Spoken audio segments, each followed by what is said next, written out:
हे बघा ताई, आपण आपल्या बाळाचं आरोग्य उत्तम राहण्यासाठी जसं आपल्या नॅशनल प्रोग्राम प्रमाणे आपण आपल्या बाळाचं लसीकरण करतो, तसंच पूर्वीच्या काळी सुद्धा आयुर्वेदामध्ये बाळाचं आरोग्य चांगलं राहावं, त्याला कुठल्याही प्रकारचे रोगराई होऊ नये, त्याची उत्तम मानसिक बौद्धिक वाढ चांगली व्हावी, त्याची त्वचा चांगली राहावी आणि एकंदरीतच त्याची वाढ चांगली व्हावी म्हणून आपल्याकडे वेगवेगळ्या प्रकारचे संस्कार सांगितलेले आहेत.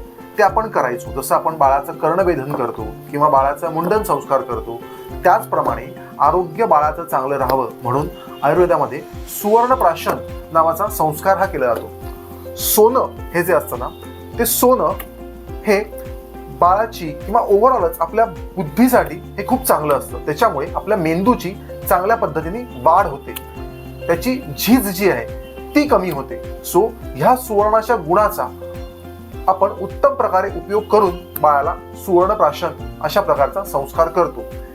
पहिल्या 2 वर्षामध्ये बाळाच्या सेंट्रल नर्वस सिस्टीम म्हणजे जे मेंदू आहेत त्याच्या पेशींची वाढ होत असते, त्या मल्टिप्लाय होत असतात. सो त्या पहिल्या 2 वर्षामध्ये बाळाला जर का तुपातून सुवर्णाचं आपण प्राशन करवलं तर त्या सेल्सची वाढ चांगल्या पद्धतीने होते आणि त्याच्यामुळे बाळाच्या बौद्धिक विकासामध्ये खूप चांगल्या प्रकारचा फायदा आपल्याला बघायला मिळतो. तसं हे सुवर्णप्राशन आपण 1 वर्षाच्या म्हणजे अगदी एका दिवसाच्या बाळापासून ते 12 वर्षापर्यंत करू शकतो. पण पहिल्या 2 वर्षात सुवर्णप्राशन केल्याचा खूप चांगल्या पद्धतीने फायदा होतो, तो आपल्याला बघायला मिळतो. सो या सुवर्णप्राशनाचे फायदे काय काय तर एक म्हणजे बाळाची बौद्धिक आणि मानसिक वाढ ही चांगल्या पद्धतीने होते, त्याची रोगप्रतिकारक शक्ती चांगली व्हायला खूप चांगल्या पद्धतीने फायदा होतो. तिसरं, त्याची त्वचा चांगली होते, त्याच्या स्नायूंची वाढ चांगल्या पद्धतीने होते. हे त्याचे महत्त्वाचे फायदे आहेत. हे जे सुवर्णप्राशन आहे हे शक्यतो रोज 2 थेंब बाळाला आंघोळ झाल्यावर देणं हे जास्त फायद्याचं असतं.